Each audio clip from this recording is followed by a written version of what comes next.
El asesinato en la librería de medianoche. Un misterio de Hércules Poirot. Capítulo 1. La campana sobre la puerta. La niebla se cernía sobre Cecil Court como una confidencia compartida en susurros, espesa y gris, reacia a disiparse incluso mientras los faroleros hacían su ronda.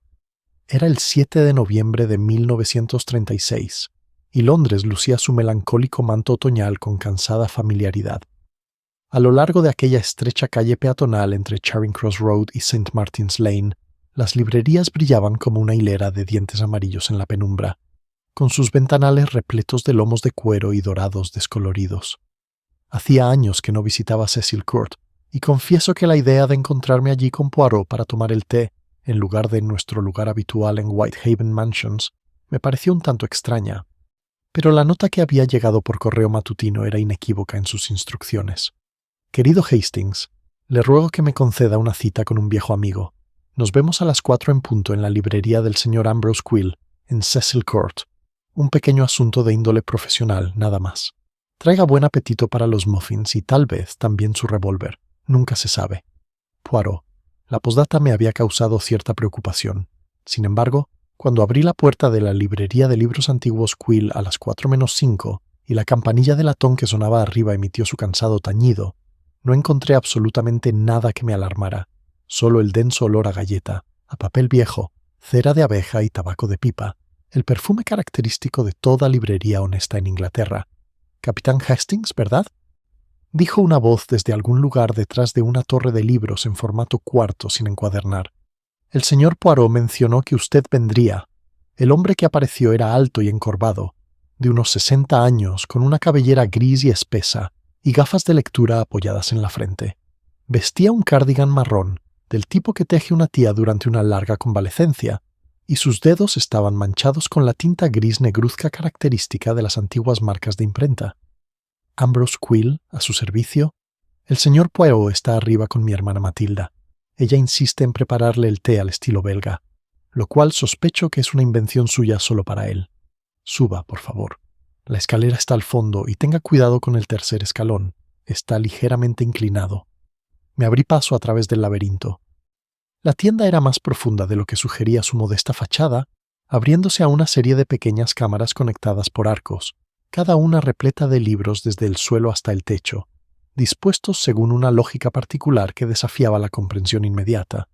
Pasé junto a una vitrina que contenía lo que parecía ser una primera edición de Sentido y Sensibilidad Otra Habitación. Tenía una inscripción descolorida del señor Dickens y una larga mesa de roble repleta de mapas de Tierra Santa. En resumen, era el tipo de establecimiento donde uno podía desaparecer durante 15 días y reaparecer habiendo leído de todo y sin recordar nada. Los escalones crujían admirablemente. Arriba encontré una pequeña sala de estar sobre la tienda, acogedora con una chimenea de carbón, y allí estaba Poirot sentado en su pose habitual, pulcro como una servilleta doblada, con las manos entrelazadas sobre el pomo plateado de su bastón, y su bigote arreglado con esa precisión geométrica que hacía tiempo que había dejado de resultarme graciosa y que ahora me parecía magnífica. Frente a él estaba sentada una mujer de unos 55 años, delgada y de huesos finos, con un rostro de inesperada dulzura y el cabello en 2 dramáticas mechas blancas sobre las sienes. «Ah, Hastings», exclamó Poirot, incorporándose con esa pequeña reverencia que siempre me pareció propia de otro siglo. «Ha llegado. Señorita Matilda, permítame presentarle al capitán Arthur Hastings, mi amigo de tantos años y tantas aventuras. Hastings, señorita Matilda Quill, quien ha tenido la amabilidad de confiarme un pequeño problema de lo más interesante». «Un placer, capitán». Su voz era suave pero precisa, la de alguien que ha pasado toda su vida sin alzarla. «Perdóname, esperaba que el señor Poirot viniera solo, pero insiste en que eres esencial para sus métodos». «Me halaga», dije, tomando la silla que me ofrecían. «Poirot, ¿de qué se trata todo esto? Tu nota era bastante alarmante. Se suponía que era intrigante, mon ami. Lo alarmante es para las novelas populares. Mademoiselle, ¿le dirás a Hastings lo que me dijiste?» Dejó la taza con cuidado. «Capitán Hastings, mi hermano y yo regentamos esta tienda juntos. La heredamos de nuestro padre, que a su vez la heredó de su tío en 1898. Tenemos un tercer socio, por así decirlo. Un socio silencioso, Sir Reginald Pelham. El nombre me resultaba vagamente familiar. El coleccionista. Exactamente igual. Sir Reginald es, o era, quizás el coleccionista privado más importante de incunables y manuscritos ingleses antiguos del país. Durante 30 años ha utilizado nuestra tienda como punto de adquisición. Compramos en su nombre, autentificamos y conservamos el material para él. La semana pasada nos envió una carta. Hizo una pausa. Dice que tiene intención de vender toda su biblioteca, en subasta, a través de Sotheby's, no a través de nosotros. ¿Y esto te sorprendió? Nos asombró. Sir Reginald siempre había jurado que su colección iría al Museo Británico tras su muerte. Desprecia las casas de subastas. Una vez le dijo a mi padre que eran casas de empeño para los afligidos, y hay más, capitán Hastings. A la mañana siguiente de que llegara la carta, llamó por teléfono a mi hermano para decirle que había recibido cierta información. Esas fueron sus palabras, cierta información, y que deseaba hablar con nosotros en privado. Nos invitó a cenar en su casa de campo el próximo sábado. No quiso decir nada más por teléfono. ¿Y qué opina Poirot? Poirot levantó un dedo. Poirot piensa que un caballero que ha amado sus libros durante 30 años no los abandona por un capricho. Poirot piensa que cierta información es una frase cargada de connotaciones amenazantes. Y Poirot piensa, Hastings, que un fin de semana en el campo es precisamente lo que tu hígado necesita después de los excesos de la temporada. Mi hígado está perfectamente bien. Entonces tu alma. Una de ellas está deteriorada. No especificaré cuál. La señorita Quill sonrió levemente. Sir Reginald ha invitado a un pequeño grupo. El Ambrose, yo y un par de personas más relacionadas con su colección. Ha accedido a que lleve al señor Poirot como amigo. Entienda que no sabe quién es el señor Poirot, solo que es un caballero belga conocido mío interesado en la imprenta antigua. El señor Poirot sugirió que lo acompañara. ¿Y qué temes que suceda? Se quedó mirando el fuego durante un largo rato. No sé qué temo, capitán. Solo sé que cuando Sir Reginald habló con mi hermano por teléfono, su voz no era la suya. Sonaba, solo puedo decirlo casado, como si algo que había enterrado muy profundamente hubiera comenzado, después de 30 años, a salir a la luz. El fuego crepitaba suavemente en la chimenea. Afuera, en algún lugar de Cecil Court, un vendedor ambulante pregonaba la última edición del periódico vespertino, y la niebla se aferraba a la ventana como si también quisiera escuchar. Bueno, dije finalmente, supongo que será mejor que prepare una maleta. Poirot sonrió y cogió las magdalenas. Capítulo 2. Una invitación a Helvellyn Court. Salimos de la estación de Marylebone el sábado siguiente por la mañana, 11 de noviembre, en vagones que aún olían ligeramente a amapolas de los servicios conmemorativos del día anterior. Poirot había traído, por supuesto, una cantidad de equipaje totalmente desmesurada para una estancia de fin de semana. 3 maletas, una sombrerera, un estuche de cuero con sus artículos de afeitar y una bolsita de terciopelo más pequeña cuyo contenido se negó a especificar, pero que yo sospechaba que contenía cera para bigote en 3 tonalidades distintas.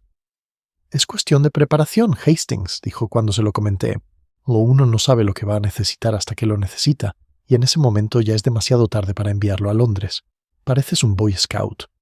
Los Boy Scouts de Hastings son herederos de una sabiduría más antigua que ellos mismos. Estar listo, un lema digno de cualquier detective. Los Quill compartían nuestro compartimento. Ambrose, con un traje de tweed que parecía haber visto al menos una guerra. Matilda, vestida de gris paloma, con una pequeña maleta de cuero que guardaba en su regazo en lugar de en el portaequipajes. Cuando el tren se adentró en los grises suburbios, Ambrose sacó una pipa y comenzó el largo ritual de prepararla. «Deben saber, caballeros», dijo, apretando el tabaco con el pulgar con decisión, «algo de lo que les espera en Helvellyn Court. Sir Reginald es, y siempre ha sido, un anfitrión exigente. Tiene un personal reducido, pero de un nivel muy particular. Su ama de llaves, la señora Spool, trabaja con él desde antes de la guerra. Su secretario, un joven llamado Crowl, es reciente. Quizás lleve 2 años en el puesto, y luego estarán los demás invitados». «¿A quién esperas?», preguntó Poirot. En su carta nombró a otras 4 personas. Primero, a la doctora Felicity Marrane, paleógrafa del Museo Británico, una mujer de intelecto formidable y opiniones un tanto alarmantes. Segundo, al señor Theobald Vance, de Vance & Hatherley, la casa de subastas, lo cual considero significativo, dada la intención declarada de Sir Reginald. Tercero, al señor Edmund Pelham, sobrino de Sir Reginald y su único pariente vivo. ¿Y el cuarto? Ambrosio vaciló. Miró a su hermana. Matilda bajó la mirada. La cuarta, dijo. Es una señora llamada Caroline Ash. Es viuda. Vive en el Welling Court. Lleva allí 8 años. Estrictamente hablando, no es pariente. Ah, dijo Poirot. Esa simple sílaba, en boca de Poirot, contenía más de lo que la mayoría de la gente dice en un párrafo. Comprendí que no se requería más información sobre la señora Ash. El viaje duró 3 horas, con un transbordo en Oxford y, a partir de ahí, un lento trayecto en tren local que serpenteaba por pueblos cuyos nombres parecían inventados con el único propósito de resultar encantadores. En Little Pelham, sí, el pueblo recibió su nombre de la familia que lo poseía de alguna forma desde el reinado de Carlos II, nos encontramos con un fuerte viento y un coche enviado desde la casa. Un Daimler negro, reluciente como la bota de un guardia, conducido por un hombre corpulento y de pelo blanco que se presentó como Mowbray. Señor Reginald le envía sus disculpas, le dijo Mowbray a Ambrose mientras guardaba nuestro equipaje. Esta mañana se ha sentido indispuesto. El médico ha venido 2 veces. La señora Spool le atenderá a su llegada. ¿Mal? Matilda le puso una mano enguantada en el brazo. ¿Qué tan mal, Mowbray? El doctor Penrose dice que es del estómago, señorita. Ha tenido una mala noche y una mañana aún peor. Tenía ganas de saludarla personalmente. Bajará a cenar si puede. Poirot me llamó la atención. Su mirada no transmitía más que un leve fruncimiento de cejas, pero a lo largo de nuestra larga amistad había aprendido a interpretar esas pequeñas señales. No le gustaban las noticias, no le gustaban en absoluto. A Helvellyn Court se encontraba a 2 millas de la estación y se accedía a ella por una avenida de hayas cuyas hojas, ya caídas en su mayoría, yacían ahora en montones rojizos contra la verja de hierro.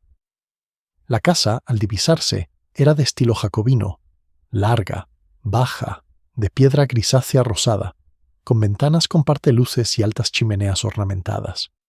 Todo el conjunto se agrupaba alrededor de un pórtico central que daba la impresión de un rostro pensativo. Era el tipo de casa en la que uno espera encontrar una excelente biblioteca, un desayuno mediocre y al menos un fantasma. Nos recibió la señora Spool, una mujer alta y delgada, con el pelo gris acero recogido con rigidez, y el porte característico de quien hace tiempo que ha llegado a la conclusión de que el mundo necesita su guía. Nos saludó a los Quill como a viejos conocidos, y a Poirot y a mí con la cautelosa neutralidad reservada para los desconocidos. Sir Reginald está descansando, dijo ella. Espera tomar una copa de jerez con ustedes a las 6:30. Mientras tanto, la biblioteca está abierta y se servirá té en el salón verde a las 4. El señor Vance y el doctor Marraine llegaron hace una hora. El señor Edmund y la señora Ash se encuentran alojados aquí. Sus habitaciones están preparadas. ¿Puedo acompañarlos? La habitación de Poirot y la mía estaban contiguas en el ala este. 2 dormitorios con una sala de estar comunicada, revestida de roble oscuro y calentada por una chimenea de carbón ya encendida. Desde mi ventana podía ver una larga extensión de césped que descendía hasta un sendero bordeado de tejos, y más allá la silueta de un lago. Todo el paisaje tenía la melancolía otoñal de una casa de campo inglesa en noviembre. Es decir, era de una belleza indescriptible. Hastings, dijo Poirot en voz baja cuando la señora Spool se hubo retirado. Por favor, observe todo. Todo, ¿entiende? La disposición de los muebles, el personal, las expresiones de los huéspedes al entrar y salir de una habitación.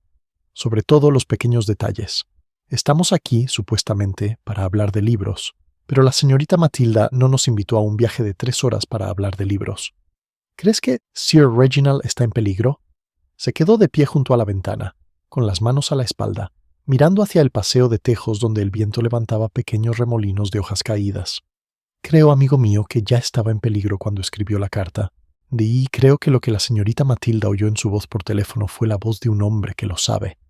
Se apartó de la ventana. Bajemos a tomar el té, y seamos encantadores, amigo mío. Capítulo 3. La compañía en la hora del té. El salón verde de Helvellyn Court era una habitación larga y bien proporcionada, tapizada, como su nombre indicaba, en un suave tono verde salvia que, con el paso de los siglos, se había desvanecido hasta adquirir un matiz casi plateado. Una chimenea de mármol ardía. Sobre una mesita auxiliar colgaban fotografías en marcos pesados. Sir Reginald de joven en el Magdalen College, Sir Reginald con el uniforme de un regimiento de milicianos, Sir Reginald con el rey Jorge V en algún acto oficial del condado. Todos serios, todos con bigote, todos desaparecidos. El té ya estaba servido cuando Poirot y yo bajamos. Ni 4 personas estaban de pie o sentadas alrededor del fuego, y la conversación, al entrar nosotros, cesó con esa particular cortesía repentina que uno siempre nota y que nunca se supone que deba percibir. La señora Spool nos anunció: el señor Hercule Poirot, el capitán Hastings.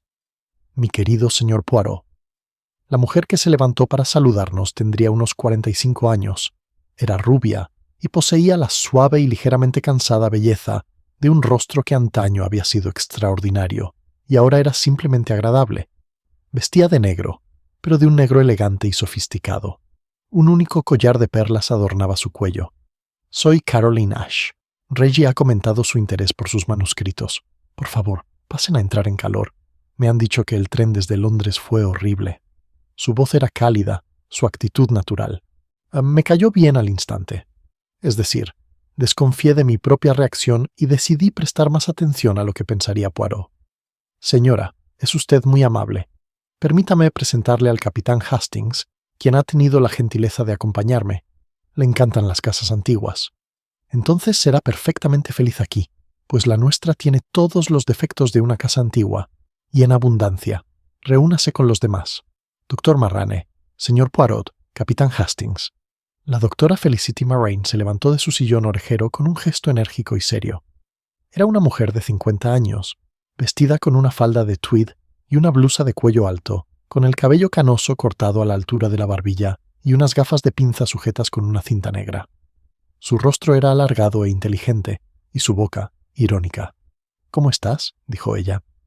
«¿Eres el mismo Hercule Poirot que resolvió el caso del lirio amarillo?» «Sí, doctor». «Entonces estaré alerta». No sonrió al decirlo, pero sus ojos sí lo hicieron, brevemente, tras las gafas. La consideré formidable. «El señor Theobald Vance», continuó la señora Ash, «de Vance y Hatherley. Vance tendría unos 55 años. Era calvo, regordete, y vestía un traje oscuro que le quedaba como la piel a una salchicha. Tenía ojos pequeños y brillantes, y una sonrisa cautelosa y húmeda. Un honor, señor Poirot. Un verdadero honor. He seguido su carrera, señor, en el Besses. Realmente extraordinario. Usted es demasiado generoso, señor. Y el sobrino de mi cuñado, Edmund, dijo la señora Ash, señalando al joven que estaba junto a la ventana. Edmund, ven a darnos la mano. Edmund Pelham tendría unos 30 años. Era alto y delgado, ni con las cejas oscuras características de los Pelham que había visto en los retratos de la escalera. Vestía pantalones de montar y una chaqueta Norfolk, y tenía la expresión aburrida y ligeramente burlona de un hombre para quien la mayoría de las habitaciones son demasiado pequeñas. Se acercó, estrechó la mano sin calidez y se retiró. «Señor Poirot», dijo, «confieso que no había oído hablar de usted. Caroline me ha dicho que colecciona libros. Colecciono, señor, todo aquello que me interesa. ¿Y qué es lo que te interesa de Helvellyn?» «Eso, señor, aún no lo he determinado». El labio del joven se crispó. Una respuesta sincera. Es reconfortante en una casa llena de vendedores y tasadores. ¿Quiere té, señor Poirot? ¿O prefiero que pida café al estilo continental? El té estará delicioso. Ah, señor. Gracias. Matilda Quill entró por otra puerta, pálida. Ambrose la siguió. Se sirvieron las tazas. Se ofrecieron pasteles. La conversación, esa delicada construcción de la hora del té en una casa de campo, se reconstruyó poco a poco. Observé, tal como me había indicado Poirot. Caroline Ash presidía la reunión con naturalidad, como si lo hubiera hecho 1000 veces. La señora Spool se movía silenciosamente con la tetera. Vance se dirigía con especial atención al doctor Marrane, a quien parecía admirar profundamente. Edmund permanecía apartado, fumando, sin aportar mucho. El doctor Marrane hablaba a intervalos, con frases cortas y claras que parecían dejar huella en el aire. Poirot se acomodó en un sillón desde donde podía observar toda la habitación y comenzó, con mucha delicadeza, a hacer preguntas. A Vance, irí sobre la temporada de subastas, al doctor Marrane sobre una adquisición reciente del museo, a Edmund sobre la casa en el condado. En 20 minutos descubrió que Vance estaba sufriendo un revés económico reciente que se esforzaba por ocultar, que el doctor Marrane tenía una opinión muy crítica de las prácticas de autenticación de Sir Reginald, y que Edmund, de hecho, no había ido a Helvellyn en casi 18 meses, y le molestaba la citación. Fue en ese momento, a las 5:20, junto al reloj de sobremesa de la chimenea, cuando la señora Spool volvió a entrar, y su rostro estaba tan desprovisto de su habitual serenidad que incluso Edmund se giró para mirarla. «Señora», le dijo a Caroline Ash, «le pido disculpas. Sir Reginald no puede despertarse. Han mandado llamar al doctor Penrose. Creo que será mejor que vengan todos». Hubo una pausa breve y terrible. «¿No se puede despertar?», dijo Matilda Quill. «Su respiración es muy débil, señorita, muy débil, de verdad». Nos levantamos todos juntos, como se suele hacer en esos momentos, y la seguimos por la gran escalera. Pero Sir Reginald Pelham, de hecho, ya estaba muerto. El doctor Penrose, que llegó 12 minutos después, lo confirmó. Calculó que llevaba muerto quizás una hora. No presentaba marcas visibles ni señales de haber sido perturbado.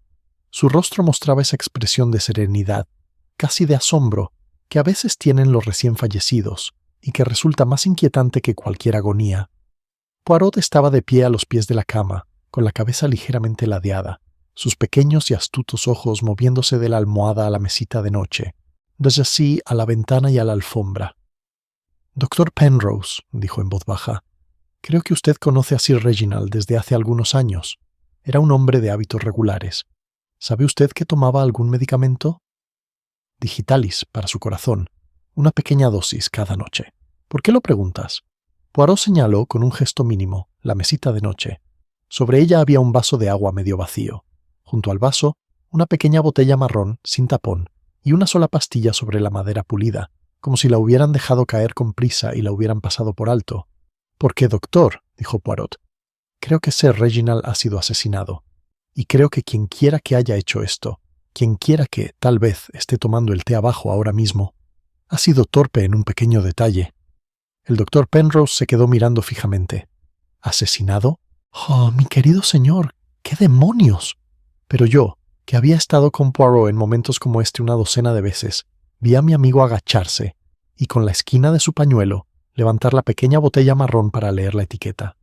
Su rostro, al enderezarse, era muy serio. «Hastings», dijo en voz baja, «la policía local, de inmediato, por favor». Capítulo 4. Lo que se encontró en la biblioteca. Cuando la policía local llegó 3/4 de hora después, estaba representada por el inspector Gooch de la policía del condado, un hombre corpulento y canoso de unos 50 años, cuya forma de hablar sugería que había comenzado su vida como pastor de ovejas y que nunca había visto la necesidad de una conversión total. Lo acompañaba un sargento uniformado llamado Pratt. El inspector Gooch conocía a Poirot de oídas, es decir, había oído hablar de él y, en general, lo desaprobaba. La policía del condado prefiere investigar por su cuenta. «Señor Poirot», dijo, una vez hechas las presentaciones en el vestíbulo inferior, «el doctor Penrose me ha dado a entender que usted ya se ha formado una opinión sobre el caballero que vive arriba». «Solo he formulado una pregunta, inspector. Había una botella pequeña en la mesita de noche. Está etiquetada como Digitalis 0,1 grano. La receta del médico del señor Pelham, el doctor Penrose, que se encuentra aquí. Al señor Pelham le recetaron este medicamento para una debilidad del corazón. La dosis era una tableta antes de acostarse». «¿Y entonces?» «Y así, inspector, la botella está vacía.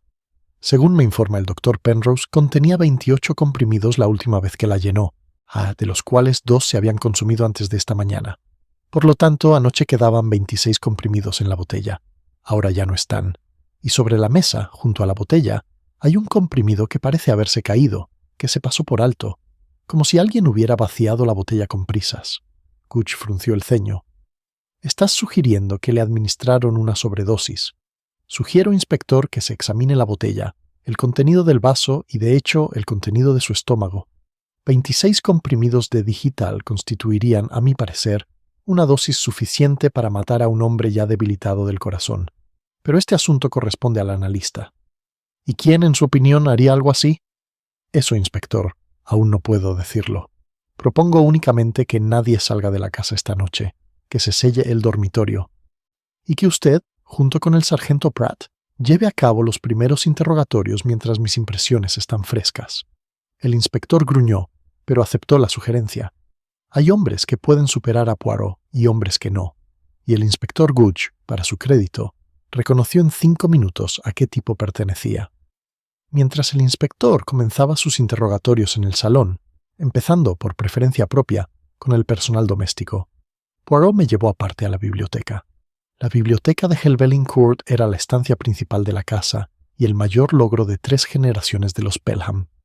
Ocupaba toda el ala oeste de la planta baja, una larga galería de 18 por 6 metros, con ventanas en el lado sur que daban al lago y estanterías que se elevaban por los otros 3 lados hasta una galería con balaustrada y por encima de esta hasta el techo pintado. Las estanterías eran de caoba oscura y su contenido estaba catalogado, desempolvado y conservado. Una larga mesa de refectorio de roble recorría el centro, con lámparas de lectura de pantalla verde a intervalos. La habitación olía a cuero, pergamino y la fría dulzura del papel viejo.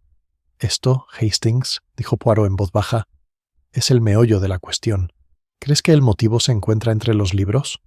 Creo, amigo mío, que un hombre que después de 30 años se propone dispersar una colección que ha legado a la nación es un hombre que ha sufrido un gran impacto. Y creo que encontraremos rastros de ese impacto en esta sala». Recorrió la mesa de un extremo a otro. En el extremo opuesto, cerca de la ventana sur, había un pequeño portafolio de cuero abierto. Junto a él, una lupa, un paño suave y un guante blanco de algodón, como los que usan los conservadores. Poirot se inclinó sobre el portafolio sin tocarlo. Al acercarme, vi que contenía una sola hoja de papel, o mejor dicho, de pergamino. Una hoja, tal vez, de un manuscrito medieval. La letra era gótica, la tinta de un marrón intenso, la letra inicial en la parte superior iluminada en rojo y oro, y un azul tan puro que parecía extraído del cielo de verano. ¿Qué es? Es, Hastings, una hoja, aparentemente, de un libro de horas, siglo XV, obra flamenca, por el estilo, probablemente Gante o Brujas. ¿Ves la figura en la inicial? Una mujer arrodillada en oración, con un perrito a sus pies. Esta es la retrato del donante. La mecenas para quien se hizo el libro. El perro simboliza la fidelidad. Hermoso. Es realmente muy bonito. Pero Hastings, ¿ves esto? En la esquina inferior, donde se ha recortado el pergamino. Esta pequeña marca, medio cortada. Me incliné. Allí, apenas visible, se veía un fragmento escrito con otra letra, quizás posterior, y la curva de lo que podría haber sido un sello de cera. «Una marca de procedencia, supongo», murmuró Poirot. «Alguna indicación de dónde ha estado esta hoja. Está medio cortada, se fija, como si alguien hubiera querido que fuera irreconocible. ¿Qué significa eso? Eso significa, Hastings, que esta hoja tiene una historia que su actual poseedor no deseaba que se conociera. Ahora bien, veamos qué más hay sobre la mesa. Registramos con cuidado». Junto al portafolio había una pequeña libreta encuadernada en piel roja, que Poirot abrió. Las páginas estaban llenas de la letra de Sir Reginald, pulcra, algo anticuada, escrita con tinta marrón. La anotación más reciente databa de 3 días antes, 4 de noviembre. FM confirma mis sospechas. La hoja pertenece al libro de horas de Marguerite van Wassenaer, dispersado en 1908. El corte en la esquina inferior elimina el escudo de armas de Wassenaer. Si esto es así, entonces todo el grupo de 6 hojas que le compré a V en 1924 proviene de la misma fuente, que, según todos los registros que he podido consultar, es la colección de Amberes saqueada en octubre de 1914. He sido receptor involuntario durante estos 12 años. La cuestión es qué hacer, y más urgentemente, quién lo sabía, quién me engañó y quién me sigue engañando. Poirot lo leyó en voz alta, muy suavemente. V. Hastings. La inicial V. Las hojas compradas en 1924. De V. Vance. Vance, en efecto. Theobald Vance, de Vance and Hatherley, cuya empresa en 1924 era, creo, considerablemente más pequeña que ahora, y FM, la doctora Felicity Marrane del Museo Británico, la paleógrafa, quien confirma su sospecha 4 días antes de su muerte. Pasó la página. Había 2 anotaciones más. 5 de noviembre. Hablé con V por teléfono. Niega tener conocimiento alguno. No le creo. Estaba agitado e incoherente. Me pidió que viniera el fin de semana. He decidido invitar a los principales implicados. 6 de noviembre. Le escribí a S. de Sotheby's. La colección debe venderse, toda ella, con su procedencia completa. No dejaré a la nación bienes que puedan ser robados. Es mejor limpiar el registro ahora y pagar el precio que dejarle a Edmund una herencia vergonzosa. También le escribí a Eiki. Eiki, dije. Ambrose Quill. Sí, Sir Reginald informó a los Quill. Ya veremos si comprendieron la gravedad del asunto. Pero fíjate, ni Hastings, en la naturaleza de la situación. Sir Reginald había descubierto muy recientemente que poseía botín de guerra robado. Había identificado a Theobald Vance como la fuente probable. Había convocado a las partes a un enfrentamiento, y antes de que pudiera tener lugar el enfrentamiento, murió. Parece bastante claro. Parece claro, pero lo claro, mon ami, rara vez es lo verdadero. Queda el doctor Marrane, quien confirmó el descubrimiento y quien, como recordarás, opiniones firmes de las prácticas de autenticación de Sir Reginald. Queda el sobrino Edmund, quien hereda, o creía heredar, una colección que ahora se dispersará con su reputación arruinada. Queda Madame Caroline Ash, quien ha vivido en esta casa durante 8 años en condiciones que los chismosos locales sin duda describirían. Quedan los sirvientes. Queda Ambrose Quill, quien sabía del descubrimiento, y su hermana, quien también lo sabía. En resumen, quedan 8 personas, una de las cuales ha cometido un asesinato. No debemos, Hastings, sacar conclusiones precipitadas. La conclusión llega al final, no al principio. Cerró el cuaderno. Y ahora, mon ami, unámonos al inspector. Capítulo 5. Una conversación con el señor Vance. El inspector se había instalado en la sala de estar, una estancia más pequeña y soleada que el salón principal, y estaba recogiendo a los empleados con la paciencia deliberada de un hombre que tiene toda la noche por delante y pretende aprovecharla al máximo. Poirot, con cortesía, pidió permiso para estar presente cuando los caballeros y las damas entraran. El inspector, con menos cortesía pero no de mala gana, accedió. Tom ya había comprendido que Poirot percibía en aquella casa cosas que él mismo no veía, y el práctico inspector Gudge, a pesar de sus modales de pastor, no era ningún tonto. El primero de los invitados en ser llamado fue el señor Theobald Vance, quien entró en el salón como un hombre que entra en aguas de profundidad incierta. «Señor Vance», dijo el inspector, «por favor, tome asiento. Le haré algunas preguntas de rutina. El señor Poirot está colaborando en el caso y tal vez también desee intervenir». «Por supuesto, por supuesto». Vance se sentó pesadamente, sacó un pañuelo blanco grande y se lo puso en el labio superior, aunque no había sudor que absorber. «Lo que sea, inspector. Un asunto terrible, un asunto terrible. ¿Su nombre completo, señor?» «Theobald Hatherley Vance, socio principal de Vance & Hatherley, las casas de subastas de Bond Street». «¿Y viniste a Helvellyn esta mañana?» «Esta mañana, en el tren de las 11:15 procedente de Marylebone. Llegué a casa sobre las 2. Mowbray me recogió en la estación». «¿Y usted conocía bien al señor Reginald?» «Tuve tratos profesionales con él durante más de 20 años, inspector. No diría que lo conocía bien, no. Era un caballero reservado. Pero lo respetaba. Lo consideraba un cliente ejemplar». Poirot se inclinó hacia adelante, con la mirada muy amable. «Señor Vance, ¿puedo preguntarle, señor, si Sir Reginald le llamó por teléfono el día 5 de este mes?» Los ojos de Vance se posaron en él, y luego se desviaron. «Puede que sí. Recibo muchísimas llamadas». «Esa es, señor, una pregunta que debe tener una respuesta definitiva. ¿Le llamó por teléfono el día 5? Una pausa. «Sí». «Lo hizo». «¿Y cuál fue el tema de esa conversación?» Otra pausa, más larga. Se trataba de un pequeño grupo de hojas manuscritas, 6 en total, que mi empresa le había vendido a Sir Reginald en 1924.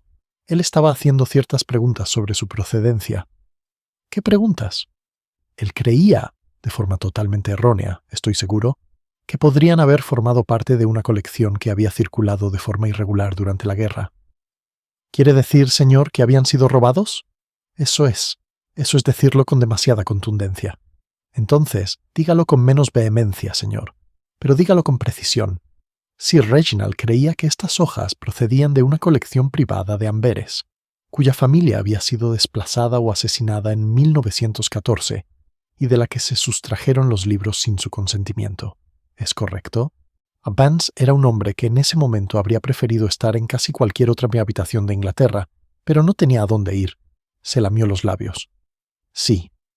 «¿Y de quién, señor, adquirió su empresa estas hojas en 1924? De un tal señor Hennig, un comerciante de Bruselas. Falleció hace mucho tiempo». «Qué conveniente». «Señor Poirot, Le aseguro que... Usted no me asegura nada, señor. Que los registros de su empresa no me hayan asegurado ya. Y los registros de su empresa, señor, están sujetos a citación judicial, ¿no es así? Vance guardó silencio. Hagamos otra pregunta. En la conversación del quinto, ¿le amenazó Sir Reginald? Él dejó claro que si mi empresa no podía presentar documentación satisfactoria de la compra original, llevaría el asunto ante las autoridades competentes. Habló de la policía.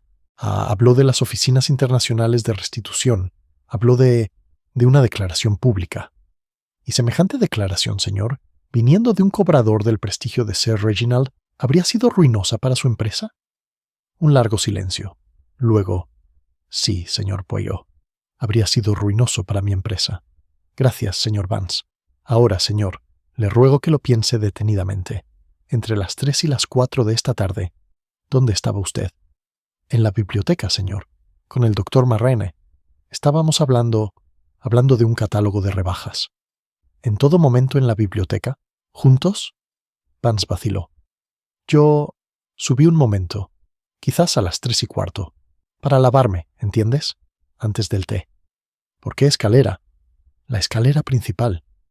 ¿Y su habitación está en qué ala? El ala oeste, en la misma planta que la de Sir Reginald, pero al otro extremo del pasillo. ¿Pasaste por la puerta de Sir Reginald? Una pausa. Yo lo aprobé, sí. ¿La puerta estaba abierta o cerrada? Cerrado, señor Poirot, completamente cerrado. ¿No entraste? No hice. ¿No llamaste a la puerta? No. ¿Cuánto tiempo estuviste ausente de la biblioteca? Quizás 10 minutos, quizás un poco más. Gracias, señor. Eso es todo por ahora. Cuando Vance fue despedido, se marchó a un ritmo que rozaba la prisa indecorosa. El inspector Gooch miró a Poirot con los primeros atisbos de respeto profesional. Vaya, es un encanto, dijo el inspector. Mintió sobre la llamada telefónica desde el principio. Ha mentido sobre más cosas que eso, inspector, pero la cuestión es si ha cometido un asesinato. Sin duda tenía un motivo. Sin duda tuvo la oportunidad. 10 minutos a solas arriba. Según su propia confesión. Tenía los medios, en el sentido de que sabía, como todos en la casa, de la medicación de Sir Reginald. Pero, inspector, observe un pequeño detalle. ¿Qué es eso? El señor Vance tiene miedo. De hecho, está casi paralizado por el miedo. Pero el asesino, el inspector, que acaba de dar en el clavo, quien quizás hace 10 minutos consumó el crimen, no suele tener miedo. Todavía no. El miedo llega después, cuando la astucia ha tenido tiempo de resquebrajarse. ¿Entonces crees que no es él? Aún no puedo decir lo que pienso, inspector. Solo observo que el miedo en el momento del descubrimiento es, en el asesino, un fenómeno inusual. Pero, sigamos adelante. ¿A quién tendremos ahora? Doctor Marrane, señor. Excelente. Consigamos al doctor Marrane. Capítulo 6. El doctor Marrane es Frank. La doctora Felicity Marrane ocupó la silla que Vance había dejado libre, con movimientos ágiles y precisos. Colocó las manos sobre su regazo. Observó a Poirot, al inspector y a la gente que tomaba notas con la mirada atenta y escrutadora de una mujer que ha dedicado su vida profesional a analizar todo con suma detenimiento. Inspector, señor Poirot, les ahorraré tiempo a todos. Supongo que Sir Reginald ha sido envenenado, que el agente causante es la digital y que usted está averiguando quién de nosotros lo hizo. Responderé a sus preguntas lo mejor que pueda. Comience. El inspector parpadeó. Poirot, por primera vez en todo el día, sonrió con auténtico placer. Doctor, usted es un soplo de aire fresco. ¿Puedo empezar? Por favor. ¿Llegaste a Helvellyn esta tarde a qué hora? Mi tren llegó a la 1:20. Estaba en casa a las 2:20. ¿Y cuál es el propósito de su visita? Sir Reginald me escribió hace 15 días pidiéndome mi opinión sobre ciertas hojas de su colección. Viajé el día 3, el martes pasado, y pasé el día con él en la biblioteca. Regresé a Londres el miércoles por la mañana. Me invitó a volver este fin de semana para seguir conversando. ¿Y las hojas en cuestión? 6 hojas de un libro de horas flamenco del siglo XV, iluminadas al estilo del maestro de Catalina de Cleveris o de alguno de sus colaboradores cercanos. Las había adquirido en 1924 a través de Vance & Hatherley. Había empezado a sospechar que su procedencia era insatisfactoria. ¿Su sospecha era correcta? En mi opinión, sí.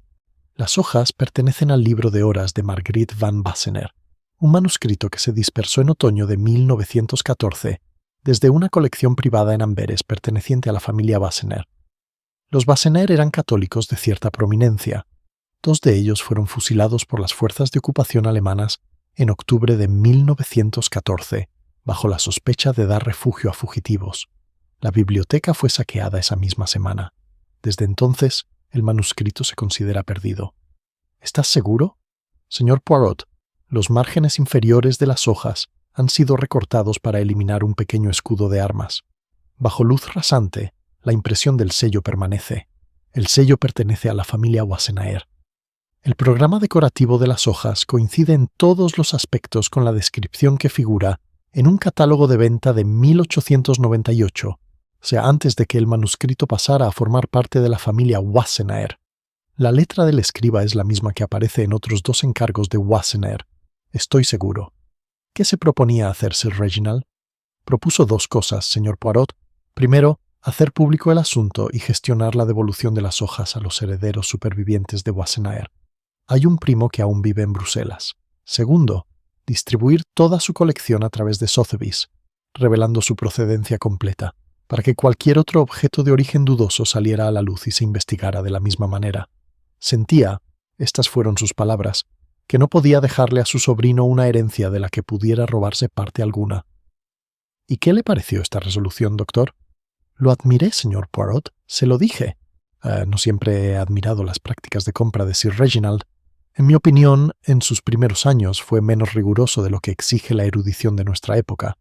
Pero en este asunto estaba dispuesto a actuar con rectitud, incluso a costa de un gran sacrificio personal, y le dije que lo apoyaría en cualquier declaración pública que quisiera hacer. ¿No tuviste ninguna pelea con él? Nada sustancial. Habíamos discrepado en años anteriores sobre cuestiones de atribución. No soy una mujer sentimental, señor Poirot, y Sir Reginald lo era a veces. Se mostraba sentimental con sus libros, pero personalmente no le guardaba rencor. Doctor, entre las 3 y las 4 de esta tarde, ¿dónde estaba usted? En la biblioteca con el señor Vance. Estábamos revisando el catálogo. ¿El señor Vance abandonó la biblioteca en algún momento? Sí. Aproximadamente a las 3:15 subió. Estuvo ausente unos 15 minutos, tal vez. Regresó a las 3:30. Yo permanecí en la biblioteca todo el tiempo. ¿Solo? Estuve sola hasta las 4:20, cuando Edmund Pelham entró a buscar un libro. Se quedó 5 minutos. Se marchó. Permanecí sola hasta que el señor Vance regresó. ¿No saliste de la biblioteca en ningún momento entre las 3 y las 4? No hice. ¿Alguien podría confirmarlo? Mowbray trajo carbón fresco a las 3:15, justo cuando el señor Vance se marchaba. Nos vio a los 2. Doctor, una pregunta más. ¿Alguien más, que usted sepa, tenía conocimiento de la intención de Sir Reginald de hacer pública su información? El doctor Marraine lo pensó. Le había escrito al señor Quill, Ambrose Quill, al mismo tiempo que me escribió a mí, creo. El señor Quill lo sabía. Más allá de eso, no puedo decir nada. Me había dicho que tenía intención de hablar con Vance este fin de semana. También tenía intención de hablar con su sobrino, que sufriría las consecuencias de la herencia, y con la señora Ash. ¿Por qué la señora Ash? Una breve pausa. La boca del doctor Marraine se tensó muy levemente. Señor Poirot, no me dedico a difundir chismes, pero usted lo oirá de alguien, y bien podría oírlo de alguien que lo cuenta con exactitud. Caroline Ash ha sido la compañera de Sir Reginald durante estos 8 años. Era la esposa de un colega suyo, un hombre llamado Henry Ash, que murió en desgracia en 1928. Sir Reginald la acogió. La relación es, o ha sido, irregular, pero según todos los indicios, muy unida. Está incluida en su testamento. De todos modos, habría estado incluida. Es un hombre generoso, pero la propuesta de venta de la colección, que representa la mayor parte de su patrimonio líquido, altera considerablemente el equilibrio. La propiedad, la casa y una suma mucho menor para ella irían a parar a Edmund. La colección en sí, si se vende, recaudaría quizás 150.000 libras, y Sir Reginald me había dicho que tenía la intención de pagarle a la señora Ash una suma considerable con las ganancias. Todavía no había firmado ningún nuevo documento. ¿No lo había hecho? No lo había hecho. La intención era clara, pero creo que aún no estaba plasmada por escrito. Así pues, doctor, Al haber fallecido Sir Reginald antes de que se redactara dicho documento, la señora Ashe recibe una indemnización mucho menor de la que podría haber esperado. Considerablemente más pequeño, sí. ¿Y el sobrino Edmund? El sobrino hereda toda la herencia, incluida la colección, intacto. No hay revelación alguna. No hay escándalo. No se devuelven las propiedades de Wassenaer a sus legítimos herederos. No hay disminución por venta. Hereda una fortuna completa e intachable el día de la muerte de su tío. Ella miró a Poirot. Usted sacará sus propias conclusiones, señor Poirot. Doctor, no me adelanto a nada. Le agradezco enormemente su claridad. Una última pregunta. ¿El medicamento, la digital, lo mencionó Sir Reginald en su presencia? Sí. El martes por la noche, la última vez que estuve aquí, tomó una pastilla antes de acostarse. Guardaba el frasco en su mesita de noche. Y comentó que recientemente se había visto obligado a aumentar la dosis. Habló de ello abiertamente. Todos en la casa lo sabían. El personal lo sabía. Los huéspedes también lo sabrían, sobre todo cualquier huésped que hubiera visitado la casa antes. Ya nos has visitado antes. 2 veces. ¿El señor Vance ya nos ha visitado antes? Varias veces. Estuvo aquí la última vez en primavera. ¿El sobrino Edmund? Con menos frecuencia de lo que cabría esperar. Pero sí, él lo sabía. ¿Señora Caroline Ashe? Vive en la casa, señor Poirot. ¿Las plumas? Creo que solo nos visitaron una vez, hace algunos años, pero no puedo asegurarlo. Doctor, usted ha sido de gran ayuda. Se levantó, ladeó la cabeza y desapareció. El inspector exhaló. Ahí tiene un cerebro, señor Poirot. Inspector, sí que hay cerebro. Y sobre la mesa, un móvil para la señora Ashe, un móvil para el sobrino y un nuevo móvil para el señor Vance. Todo en el lapso de un cuarto de hora. No estamos más cerca de la verdad. Simplemente sabemos mejor la distancia que debemos recorrer para encontrarla. Se puso de pie. Cruzó la habitación 2 veces con las manos a la espalda y se detuvo. Inspector, antes de ver a los demás, quisiera hablar brevemente con Mowbray. El carbón a las 3:15. Creo que es importante. Capítulo 7. Las brasas a las 3:15. Mowbray entró con la gorra en la mano y permaneció de pie hasta que Poirot le indicó que se sentara. Entonces se sentó con cuidado en el borde de la silla, como si ésta pudiera pedirle que se marchara en cualquier momento. Mowbray, dijo Poirot amablemente, ¿cuánto tiempo llevas al servicio de Sir Reginald? 22 años, señor. Para Navidad. Y antes de eso, con el padre de Sir Reginald, señor. Empezó como ayudante de recepción en 1909. Lo conocías bien. Tan bien como un hombre puede conocer a un amo, señor. Sí. Mowbray, esta tarde, a las 3:15, ¿llevaste brasas a la biblioteca? Sí, señor. Y viste dentro al doctor Marraine y al señor Vance, y en el momento en que entraste, el señor Vance se estaba marchando. Así es, señor. Pasó junto a mí en la puerta. El doctor Marraine se quedó en la mesa. ¿A dónde fuiste después de la biblioteca? Suba por la escalera trasera, señor, con el cubo vacío. Baje a la sala de calderas para rellenarlo. Luego suba de nuevo por la escalera trasera, con carbón fresco para las habitaciones de arriba. Primero la de la señora Ashe, luego la del señor Edmund. Había que reavivar las 2 chimeneas. Las habitaciones estaban frías. ¿Usted también fue a la habitación de Sir Reginald? No, señor. La señora Spool se encarga personalmente de su chimenea. Siempre lo ha hecho. Nunca le ha gustado a nadie más, allí que la señora Spool. ¿A qué hora subiste por la escalera trasera por segunda vez? Habrían sido las 3:30, señor, más o menos. El reloj de la escalera trasera estaba dando las 3:30 cuando subí el último tramo. ¿Y al subir, viste a alguien en el pasillo de arriba? Sí, señor. Vi al señor Edmund, señor. ¿Dónde? Salía de su habitación, señor. Caminaba hacia la escalera principal. Asintió con la cabeza al pasar. ¿Y después también vio al señor Vance? Sí, señor. Cuando salía de la habitación de la señora Ashe, quizás 23 minutos antes de las 4, el señor Vance estaba en lo alto de la escalera principal, bajando. Iba con prisa, señor. Apresurándose. Parecía que necesitaba su té, señor. O que necesitaba recuperar la compostura. Se estaba secando la cara con el pañuelo. ¿No viste a nadie más arriba entre las 3:15 y las 3:45? Mowbray vaciló. Algunos sirvientes tienen la costumbre de dudar, lo cual resulta más elocuente que cualquier discurso. Mowbray, dijo Poirot con suavidad, sea lo que sea que hayas visto, debes contárnoslo. Quizás se trate de la vida de un hombre y la libertad de otro. Es que No quiero causarle problemas a la señora, señor. ¿La amante? La señora Ashe, señor. Ella salió de la habitación de Sir Reginald justo cuando yo entraba en la suya. En la habitación reinaba un pequeño y completo silencio. ¿A qué hora? ¿O Mowbray? Las 3:30, señor, o 1 minuto o 2 después. Acababa de traer el segundo cubo de basura. Ella salió de su habitación, cerró la puerta tras de sí con mucho cuidado y se fue por el pasillo hasta la suya, sin verme. Me había detenido en el armario de la ropa blanca para coger un paño limpio. ¿Qué aspecto tenía? Pálida, señor, muy pálida. Ella tenía un pañuelo en la boca. Me pareció que estaba llorando, señor, pero intentaba contenerse. ¿Llevaba algo consigo? Que yo sepa, no. ¿Viste sus manos? Uno de ellos, el otro estaba en su boca. ¿Entraste en su habitación después? Sí, señor. Encendí el fuego. Ella no estaba. Se había ido, supongo que a su camerino o por la escalera lateral. No la volví a ver hasta la hora del té. Mowbray, te doy las gracias. Has cumplido con tu deber.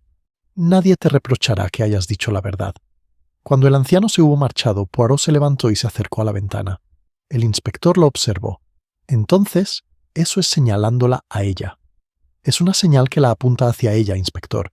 Todavía no hay conclusiones definitivas. Pero ella estaba en la habitación, a esa hora, a solas con él, y tenía un motivo, el testamento, el acuerdo que nunca se firmó. Todo esto es cierto, y todo esto es tan evidente, inspector, que uno debe preguntarse si se supone que debemos verlo. ¿Crees que le están tendiendo una trampa? Creo, inspector, que un asesino astuto no comete el crimen de tal manera que un mozo de cuadra con un cubo de carbón sea el testigo principal en su contra. Creo que un asesino astuto se las arregla para que el testigo principal sea una persona que no existe, o una circunstancia que no puede hablar. Creo que Madame Ashe, si es que hizo esto, es muy tonta o está muy nerviosa. Y no me parece tonta, inspector. Entonces será mejor que le preguntemos. Será mejor que le preguntemos, pero aún no. Inspector, primero quisiera hablar con el sobrino. Capítulo 8. La indiferencia del sobrino Edmund Pelham entró en el salón con las manos en los bolsillos de su chaqueta Norfolk y un cigarrillo encendido entre los labios, que ni siquiera intentó quitarse. Se dejó caer en la silla como si fuera un abrigo que se colgaba allí.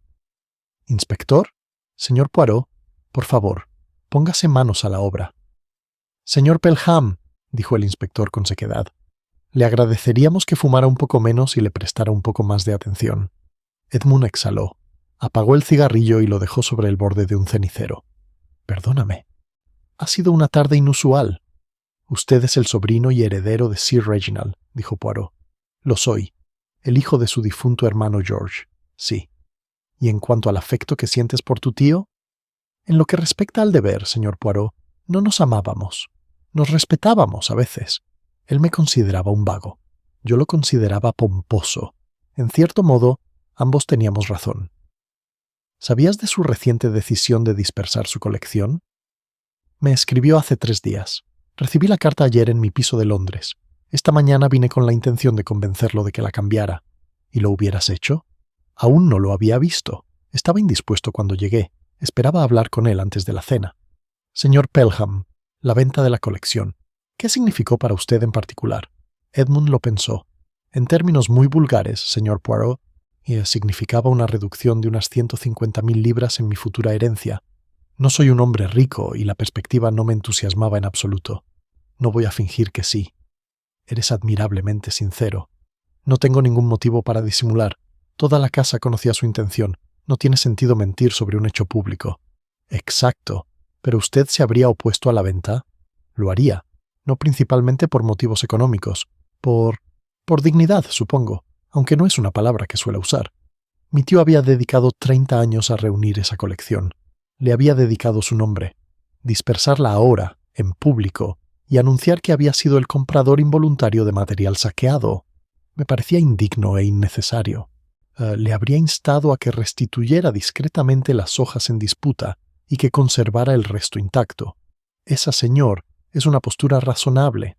Es la postura que habría adoptado cualquier hombre razonable. Mi tío, el señor Poirot, no siempre fue un hombre razonable. Señor Pelham, entre las 3 y las 4 de esta tarde, ¿dónde estaba usted?» «Estuve en mi habitación hasta las 3:20. Bajé entonces. Fui a la biblioteca a buscar un libro. Allí estaban Vance y el Dr. Marine. Intercambié unas palabras con Vance, que ya había regresado, y pasé unos 5 minutos curioseando. Salí a las 4:20. Subí por la escalera de servicio hasta mi habitación. Había dejado allí una pitillera. Bajé de nuevo por la escalera principal 5 minutos después, y fui directamente al salón verde a tomar el té. Por la escalera trasera al subir, por la escalera principal al bajar. Sí. ¿Por qué? Edmund sonrió, una sonrisa fina y penetrante. Es una costumbre, señor Poirot. La escalera trasera está más cerca de la biblioteca por un lado y de mi habitación por el otro. La escalera principal da al salón verde. Es cuestión de geografía. ¿Viste a Mowbray en la escalera trasera?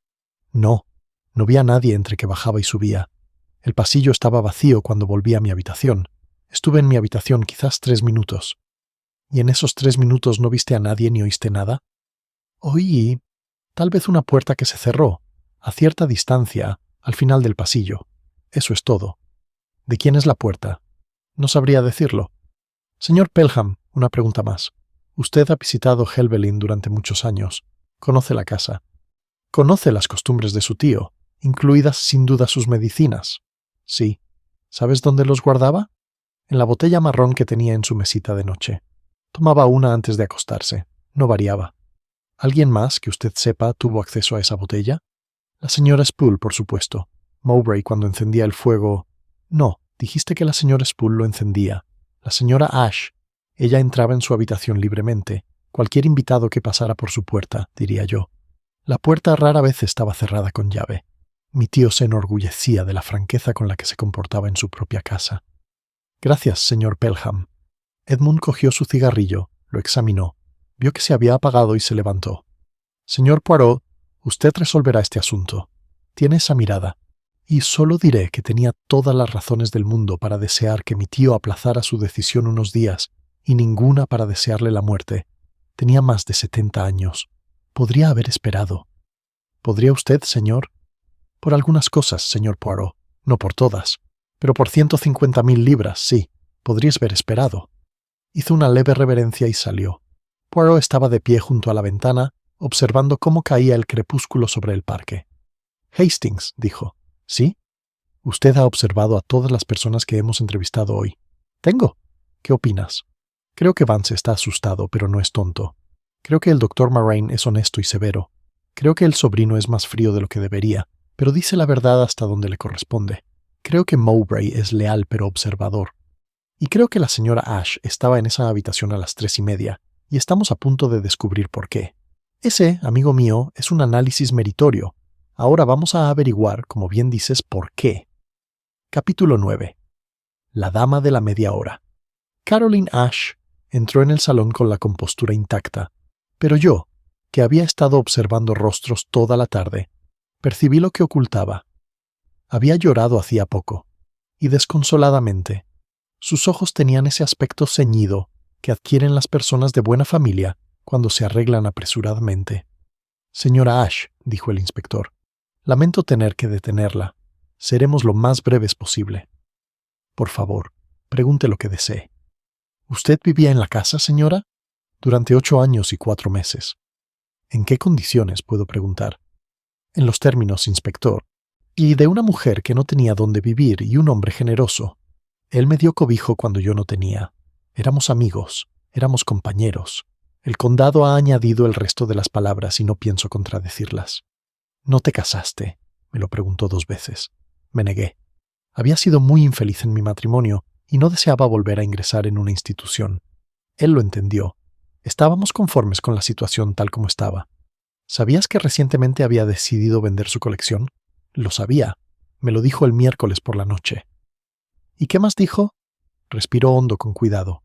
Me dijo, inspector, que algunos de sus manuscritos tenían un origen dudoso, que no podía conservarlos por motivos de conciencia, que tenía la intención de revelar todo el asunto públicamente y vender toda la colección para que se pudieran identificar otros documentos sospechosos. Dijo que esto supondría una gran reducción de su patrimonio y que yo recibiría menos de lo que había previsto. Su intención era dejarme, con el producto de la venta, una suma de quizás 20.000 libras, en lugar de las 80.000 que me había estipulado su testamento. Así que perdería 60.000 libras. Perdería, inspector, la seguridad que él deseaba que tuviera. Sí. ¿Protestaste? No hice. ¿No lo hiciste? Inspector, viví 8 años gracias a su caridad. No iba a, en el 9º, cuestionar su conciencia. Le dije que lo apoyaba en su decisión. Lo decía en serio. Y lo sigo diciendo ahora. Señora Ash, ¿dónde estaba usted entre las 3 y las 4 de esta tarde? Una pausa. Entonces levantó ligeramente la barbilla. Durante parte de esa hora estuve en la habitación de Sir Reginald. ¿A qué hora? Entré a las 3:25. Salí a las 3:30, o 1 o 2 minutos después. ¿Con qué propósito? La noche anterior me había pedido que le trajera un pequeño libro de poemas de la biblioteca. Donne, su edición antigua. Siempre lo tenía en su mesita de noche cuando estaba enfermo. Se me había olvidado por la mañana. Me acordé cuando me vestí para el té. Tomé el libro. Entré en la habitación. Estaba durmiendo, o eso creía yo. Pensaste. Estaba muy quieto, inspector, con los ojos cerrados y el rostro ligeramente girado hacia un lado. Dejé el libro sobre la mesa. Le toqué la mano. Estaba fría. Pensé que estaba dormido. Me incliné para escuchar su respiración, pero no la oí. Le puse los dedos en la garganta. No tenía pulso. ¿Qué hiciste? Me senté en la silla junto a la cama. Quizás durante medio minuto. Yo no soy, inspector, una mujer de reacciones teatrales. Me senté. Intenté pensar. Y luego salí de la habitación. Cerré la puerta tras de mí. Fui a mi habitación. Me quedé allí sentada hasta que me tranquilicé. Entonces toqué el timbre y le pedí a la señora Spool que fuera a ver cómo estaba. Lo hizo a las 4:05, más o menos. Dio la alarma. ¿Por qué, señora Ash, no dio usted la voz de alarma? Ella miró a Poirot. Señor Poirot, ¿puedo hablarle con franqueza, ya que el inspector registrará lo que diga? Por favor, hágalo, señora. He vivido en esta casa 8 años como la amante del amo. El condado lo sabe, los sirvientes lo saben, todo el pueblo lo sabe. Si hubiera salido corriendo de su habitación gritando que estaba muerto, ¿qué conclusión cree que habría sacado cualquier persona chismosa en un radio de 30 kilómetros? Con su decisión de la semana pasada, perdí la seguridad de mi vejez. Soy una mujer que enterró a un marido en medio de la polémica y vivió irregularmente con otro hombre durante 8 años. Debería haber comparecido ante un jurado forense en 48 horas y ante un magistrado en una semana. Me habrían ahorcado, señor Poirot. Así que me quedé en mi habitación y dejé que la señora Spool lo encontrara. La señora Spool es una mujer respetable con 30 años de servicio. Su palabra vale más que 100 de la mía. Yo no cometí el acto, señor Poirot, pero supe, en el momento en que le toqué la mano, que me acusarían de ello. Y así, no oculté nada de los hechos, ¿entiende? Sino solo las apariencias.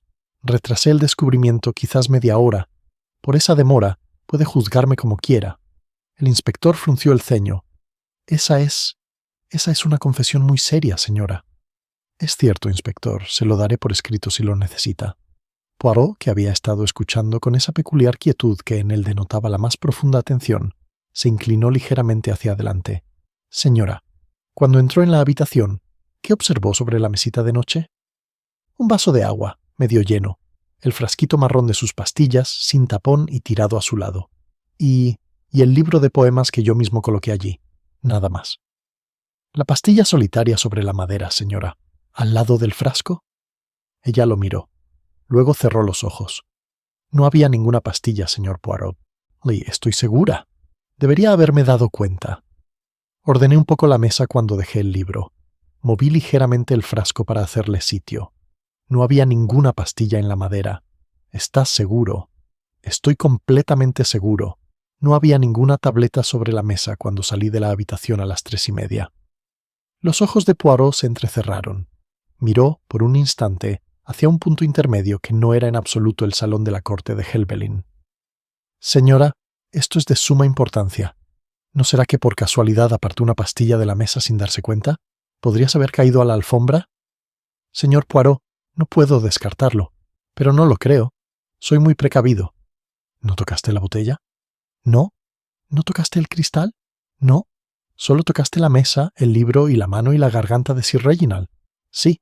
Señora, le doy las gracias. Quizás me ha dado la pieza que me faltaba. El inspector lo miró. ¿Señor Poirot? Señor inspector, con su permiso, quisiera hacer una entrevista más antes de reunir a todos los presentes. Señor Spool, por favor. Capítulo 10. El cuidado del ama de llaves. Cuando la señora Spool entró, lo hizo con la actitud de una mujer que ha estado esperando toda la tarde a que la llamen y que está impaciente por la demora. Inspector, señor Poirot, señor Spool, por favor, siéntese. Ella se sentó. ¿Cuánto tiempo llevas con Sir Reginald? Cumpliré 31 años el próximo marzo. Empecé como doncella en 1905. Me convertí en ama de llaves en 1919. ¿Y tú te encargas de mantener su fuego? Siempre. No le gustaba que hubiera un hombre en sus habitaciones. Era muy exigente. ¿Atendiste el fuego esta tarde? Sí. A las 2:15 lo hice antes de que subiera a descansar. Estaba muy mal, señor. Lo ayudé a acostarse. Corrí las cortinas. Tomó un vaso de agua y una pastilla. Dijo que dormiría 1 hora. A las 2:15 tomó una pastilla hace esa hora. Sí, señor. No era lo habitual, sino algo extra. Dijo que le latía el corazón muy rápido. Solo quería uno más. Se lo preparé. ¿Lo agitaste de la botella? Sí, señor. ¿Cuántas pastillas había en el frasco en ese momento, señora Spool? 26, señor. Yo mismo rellené el frasco el miércoles con la nueva receta. Se había tomado las 2 antes de acostarse, el miércoles y el jueves, así que esta mañana le quedaban 26. 26 a las 2:15, tomó uno, quedaban 25. Sí, señor. ¿Cambiaste el tapón? Siempre lo hago, señor. Siempre. ¿Lo hiciste esta tarde? Sí, señor. ¿Estás seguro? Señor Poirot, he puesto ese tapón en esa botella todos los días durante 9 meses. No debería fallar hoy, precisamente hoy. ¿A qué hora saliste de la habitación? Alrededor de las 2:20 fui a mi despensa a limpiar la plata. ¿A qué hora regresaste arriba? A las 4 y pocos minutos, señor.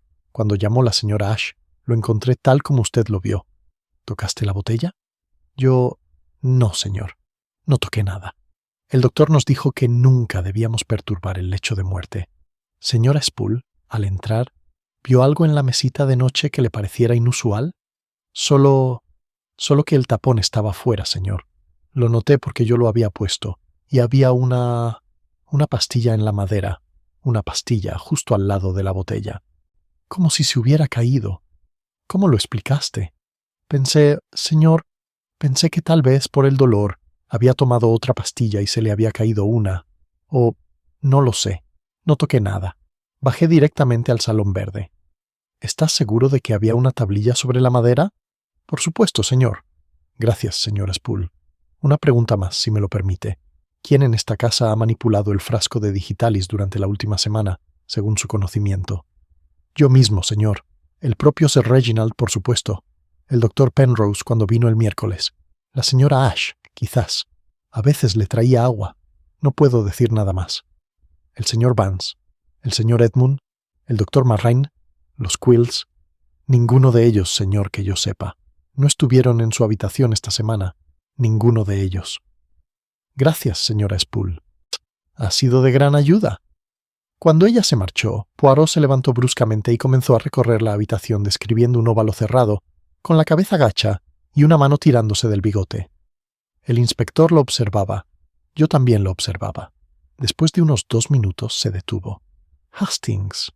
Sí, es, amigo mío, un crimen de lo más hermoso. ¿Hermoso? En el sentido arquitectónico, hay un hecho, uno solo, que es incompatible con cualquier otra explicación, y cuando uno lo ve, todo el edificio se resuelve por sí mismo. La píldora sobre la madera, Hastings. La píldora sobre la madera no estaba allí a las 3:30. Estaba allí a las 4:05. Fue colocada allí. Después la señora Ash salió de la habitación. Fue colocado allí. Antes la señora Spool entró. Lo colocaron allí durante la media hora que transcurrió entre tanto. ¿Y por quién? Por la única persona que pasó por la habitación en esa media hora con algo más que un propósito inocente. Inspector, reunamos a la compañía. Estoy listo. Capítulo 11. La hora en la biblioteca. La biblioteca de Helvellyn Court, a las 9 de la noche, parecía un decorado teatral preparado para una obra cuya representación se había pospuesto por algún contratiempo. Las lámparas de lectura estaban encendidas. La chimenea estaba encendida. La larga mesa de roble estaba despejada de papeles, salvo por la pequeña carpeta de cuero y el cuaderno de piel roja de Sir Reginald, que yacían en la cabecera, donde Poirot los había colocado. Éramos 8. sin contar a Poirot, que estaba de pie a la cabecera de la mesa con las manos ligeramente apoyadas en el respaldo de la silla, y al inspector Gooch, que se había colocado junto a la puerta. El sargento Pratt estaba junto a la ventana larga. Los que estaban sentados eran, a la derecha de Poirot, Caroline Ash, detrás de ella, Edmund Pelham, luego la doctora Felicity Marraine, después Theobald Vance, que estaba presionado contra su silla como si un peso invisible lo sujetara, luego, a los pies de la mesa, frente a Poirot, Ambrose Quill, luego su hermana Matilda, luego yo, y finalmente, junto a la chimenea y un poco apartados, la señora Spool, con Mowbray de pie detrás de ella. Ambos miembros del personal habían sido invitados por Poirot, desafiando la etiqueta habitual de estas ocasiones. Le había dicho al inspector en privado, una ocasión para la verdad, no para la formalidad. Señoras y señores, comenzó, seré breve, espero ser claro. Les pido a todos que guarden silencio hasta que termine. Y concluiré, antes de que se acabe la hora, nombrando a la persona presente en esta sala que asesinó a Sir Reginald Pelham esta tarde. Hubo un pequeño movimiento alrededor de la mesa. No llegó a ser un sobresalto. Permítanme comenzar con los hechos que no están en disputa. Sir Reginald murió de una sobredosis de digital. El fármaco se encontraba en el frasco marrón sobre su mesita de noche. El frasco, a las 2:15 de esta tarde, contenía 26 comprimidos. A las 4:05, el frasco estaba vacío, salvo un comprimido que yacía sobre la mesa junto a él. 25 comprimidos no aparecen. Estos 25 comprimidos le fueron administrados a Sir Reginald en su vaso de agua de la tarde entre las 2:15, cuando la señora Spool salió de la habitación, y las 4:05 cuando regresó y lo encontró muerto. Entre esas horas, una persona entró en la habitación de Sir Reginald Pelham, según se ha podido comprobar, Madame Caroline Ash, a las 3:25, quien permaneció allí hasta las 3:30. Puede que haya habido otras entradas, ya hablaremos de ellas. Madame Ash ha sido sincera. Encontró a Sir Reginald ya muerto. Su testimonio fue veraz en cuanto a los hechos.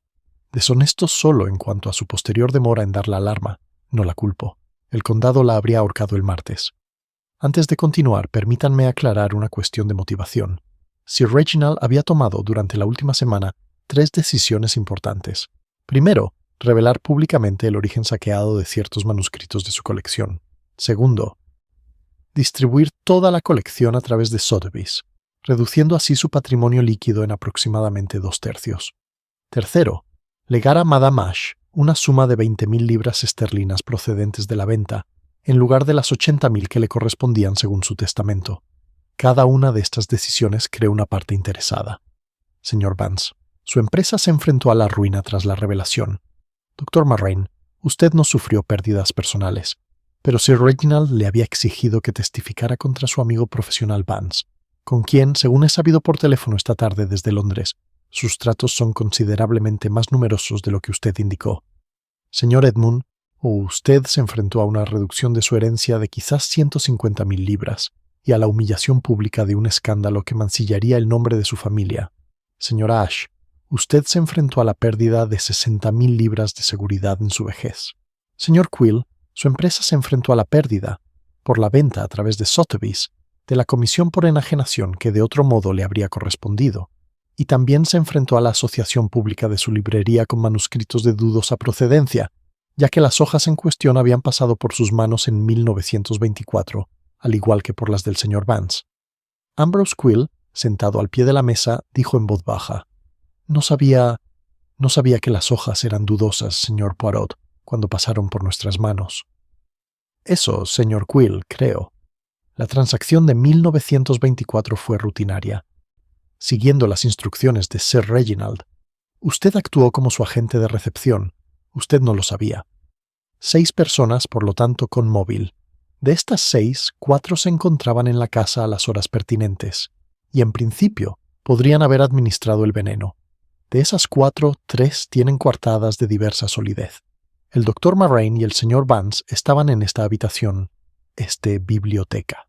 Permanecieron juntos desde las 2 hasta las 3:30, con la única excepción de la ausencia del señor Vance entre las 3:15 y las 3:30. El señor Edmund estuvo en su habitación desde su llegada hasta las 3 y pocos minutos, cuando bajó a esta biblioteca. De allí, según su relato, a su habitación a las 4:20 y bajó de nuevo a las 4:15. Madame Ash estuvo en su habitación y vestidor hasta las 3:20, después de lo cual fue a la habitación de Sir Reginald. Ahora bien, ¿qué podría haber hecho cada uno de ellos en su ausencia? El señor Vance, entre las 3:15 y las 3:30, tenía 15 minutos. Pasó por la puerta de Sir Reginald. Tenía el motivo económico más fuerte de la casa. Pero, y aquí, inspector, está el pequeño detalle del que dependerá el caso. El señor Vance nunca, en todas sus visitas a esta casa, había entrado en la habitación de Sir Reginald. Él mismo lo confirmó esta tarde. No sabía con precisión dónde estaba el frasco marrón sobre la mesita de noche, la dosis, la rutina. Sabía de la existencia del medicamento, todos los huéspedes lo sabían, pero no sabía dónde estaba. Habría tenido que entrar en una habitación a la que nunca había entrado, encontrar un frasco cuya ubicación solo podía adivinar, contar las pastillas, disolverlas en un vaso, pues la dosis sería ineficaz si simplemente se dejaba como pastillas en el frasco, ya que Sir Reginald solo tomaba una a la vez, y marcharse sin dejar rastro, todo en unos 12 minutos de tiempo disponible. Es posible, pero es improbable. El señor Edmund, entre las 3:40 y las 3:45, disponía de 5 minutos. Según su relato, subió por la escalera trasera y bajó por la principal. Por lo tanto, no pasó por la puerta de Sir Reginald, que se encuentra al frente del pasillo, cerca de la escalera principal. Solo tuvo tiempo de coger su pitillera. Los 5 minutos son insuficientes. Madame Ash, entre las 3:25 y las 3:30, tenía 5 minutos. Tenía todas las oportunidades. Lo sabía todo.